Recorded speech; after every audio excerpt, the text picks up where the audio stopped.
हरि ओम। गुरुर्ब्रह्मा गुरुर्विष्णु गुरुर्देव महेश्वर गुरुर्साक्षात् परब्रह्म तस्मै श्री गुरुवे नमः। श्री गुरु शरणं श्री गुरुचरण कमलेभ्यो नमः।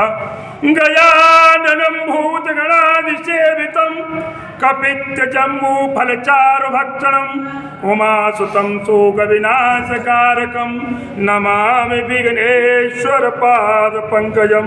बोलो श्री गणपति महाराज की जय। सर्वमंगल मांगल्ये शिवे सर्वार्थ साधिके शरण्ये त्र्यंबके गौरी नारायणी नमोस्तुते। बोलो श्री महामाया भगवती की जय। सभी भक्तगणों को, सभी रामचरितमानस के जो प्रेमी हैं सबके लिए सादर प्रणाम। और सज्जनों, महामाया के दरबार में जिस प्रकार प्रति सप्तमी को हर महीने में और मास के बाद जो रामचरितमानस का पाठ चलता आ रहा है और निरंतर जब तक मैया की कृपा रहेगी तब तक चलता, इसमें किसी के बस की बात नहीं है। आदमी की बुद्ध भाई की इच्छा है। तो देखिए, चारों भैयाओं की बारात जो है और जनकपुर से वापस, और यहाँ पर आरती जब आ चुके हैं भाई चारों भैया और बहुओं के साथ में, यहाँ पर माताओं के द्वारा उनकी जो है आरती जो है, तो भगवान भोलेनाथ कैलाश पर माता पार्वती के लिए उस कथा का जो कथा को वर्णन कर रहे हैं कागभूषण जी महाराज। और महाराज देखिए, ये 4 जगह ये कथा जो है 4 जगह 4 घाट हैं इसके। पहला हो गया भगवान भोलेनाथ पार्वती जी को जो है कैलाश पर कथा सुना रहे हैं, याज्ञवल्क्य मुनि भरद्वाज जी के प्रति प्रयागराज में सुना रहे हैं, और कागभूषण महाराज गरुड़ जी के प्रति नील शिखर पर जो है मुझे कथा श्रवण कर रहे हैं, और गोस्वामी बाबा संतन के प्रति इस कथा का जो है 4 जगह जो वर्णन हो रही। 4 घाट 7 देखिए इसकी सीढ़ी है। घाटों में जैसे कुआ पे घाट हो तो वहाँ में उतरवे को सीढ़ी होती है। अब नहीं लगा, पहले जो बनी है ना अपने पुराने जमाने में बावड़ी कहते। तो सज्जनों, ये सीढ़ी है, इसमें 7 जो कांड हैं रामचरितमानस में, ये हमारे लिए सीढ़ी बनाई है। बाबा गोस्वामी लिख गए हैं, अगर आप इसमें से कांड में से कोई से कांड की कोई सी चौपाई, कोई दुआ का, अरे पूरा नहीं तो आधा, आधा नहीं तो एक, पूरा शब्द नहीं तो एक अक्षर भी अगर भाव से आप पढ़ोगे तो सीताराम भाव से पढ़ोगे तो बेड़ा पार हो जाओगे। लेकिन होना चाहिए भाव, दिखावटीपन नहीं चलेगा। भगवान कहती हैं कि मोहि कपट छल क्षेत्र न भावा और निर्मल मन जन सो मोहि। साफ साफ कहना है कि बनावट का यहाँ पर कोई काम नहीं है। तो देखिए, यही वेद सब ही दे सुख और वाये राज, सबको बाबा गोस्वामी वर्णन कर रहे हैं कि चारों भैया और सबको जो है सुख देते हुए और राज दरबार में मरे तो अपने दरवाजे पर जो है मुख्य जो गेट है महाराज का वहाँ पर आए हैं। तो मुदित मातु परीक्षा न करई बधुन समेत कुमार, मैया बड़ी मुदित कहते हैं प्रसन्न होकर के, और परिछन माने आरती जो है ताकों कर रही हैं, बधुओं को देख रही हैं। अपनी बहू ने देख करके महाराज वैसे ही याद है, बीमारी तो वैसे ही गायब हो जाते। घोड़ा के ब्याह में अगर लड़के की शादी है, अगर लड़के की माता और पिता अगर कई दिनों से भले ही असाध्य बीमार हो, लेकिन उनको उस उमंग में उनकी बीमारी गायब होती है, वे दौड़ दौड़ के काम करते हैं और बाद में फिर कछु होगा तो देखी जाएगी। लेकिन उस समय उनके मन में, और तब यहाँ तो परमात्मा का स्वयं, यहाँ तो भगवान स्वयं परमात्मा का जो विवाह है, और चारों भैया जो आए हैं जनकपुर से, और माँ माया भगवती साक्षात सीता मैया और इनके साथ में जो आई हैं, तो उनके क्या कहने हैं। इस प्रकार से सज्जनों, और अब यहाँ पर ये प्रसंग आपको जो है चल रहा है।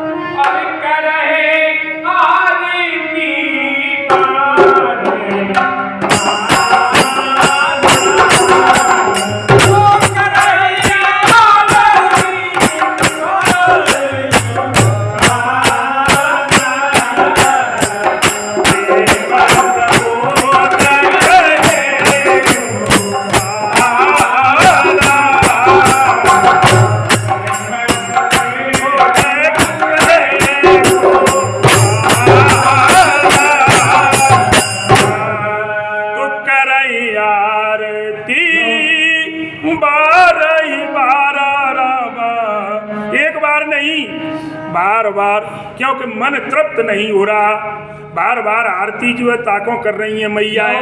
और प्रेम प्रमोद, अब यहाँ पर लिखा है महाराज, जो प्रेम है और प्रमोद आनंद है, प्रेम और आनंद में फर्क होता है। तो जो प्रेम हो रहा है और देख करके और आरती से जो आनंद की प्राप्ति हो रही है महाराज, तो बाबा गोस्वामी लिख रहे हैं कि कहे को पारा, इसका कोई वर्णन नहीं कर सकता। कौन पार पा सकता है कि मर्यादा पुरुषोत्तम भगवान श्री रामचंद्र सरकार और महामाया जानकी जी, और जो कि चारों पहले ही बता दिया था कि अंश निशयत लेऊं अवतारा, तो चारों अंश वहाँ पर विराजमान है, स्वयं भगवान श्री राघवेंद्र सरकार और ब्रह्मा विष्णु और महेश, चारों भैया चारों अवतार में जो है इस प्रकार से जो आए हैं। तो उस आनंद के क्या कहने हैं।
देखो अपने यहाँ शादी होती है सज्जनों, तो अपन रुपया पैसा नौछावर करते हैं, लेकिन यहाँ पर क्या कि भूषण आभूषण वस्त्र, भूषण लिख रहे हैं मणियाँ, और पट वस्त्र आभूषण है, मणियाँ हैं, कपड़े हैं, इनका जो है अनेक प्रकार की, इनकी कौन क्या कहे कोई गिनती नहीं है।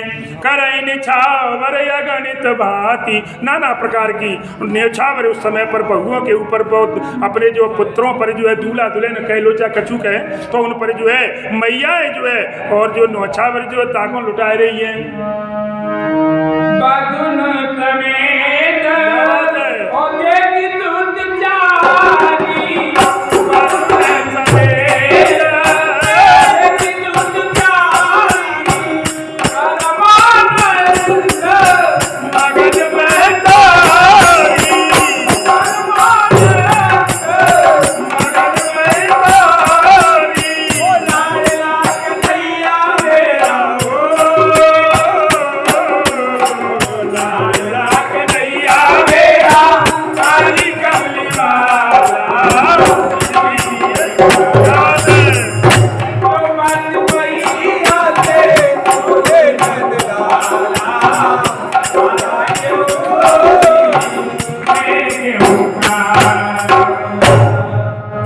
परमानंद मगन में तारे और बधुन समेत, अपने पुत्र तो हैं लेकिन उनके साथ में और बहुओं को साथ में चारों जो है उनको देख करके, सीता जी हैं, उर्मिला जी हैं, मांडवी है, श्रुतकीर्ति है, तो चारों पुत्रों के साथ में चारों बहुओं को जब देखा सज्जनों, तो क्या देखिए आनंद और परमानंद और ब्रह्मानंद, माने तीन आनंद है यहाँ पर। देखिए ब्रह्मानंद ब्रह्म की प्राप्ति पर यहाँ पर, और देखिए क्या अभी तक जब तक मनुष्य का मन और इस संसार में लगा रहता है तब तक ब्रह्मानंद प्राप्त नहीं होता। यहाँ परमानंद की प्राप्ति हो रही है केवल अपनी बहु और पुत्रों को देख करके, और तीनों जो मैया हैं उनके हृदय में परमानंद की प्राप्ति है रही है सज्जनों।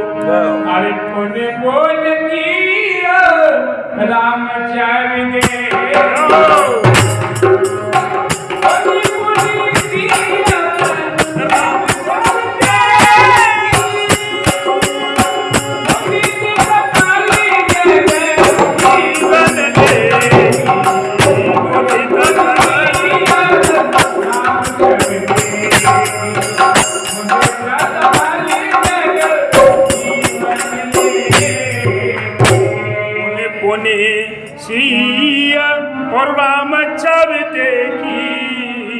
बार बार देखो, एक बार कोई अच्छी चीज होती है तो हम भी उसको बार बार देखते हैं। तो यह पुण्य पुण्य शब्द आया है। पुण्य पुण्य देखो एक बार भी आ सकता था कि पुण्य पुण्य माने फिर से, लेकिन नहीं, 2 बार किया, क्योंकि किसी भी शब्द को 2 बार ऐसा व्याकरण में बताया है कि पुनरुक्ति प्रकाश अलंकार होता है। तो एक शब्द को दोबारा बोलने से उस वाक्य की सुंदरता बढ़ जाती है, सुनने में अच्छा लगता है कि पुण्य पुण्य सिया राम छवि।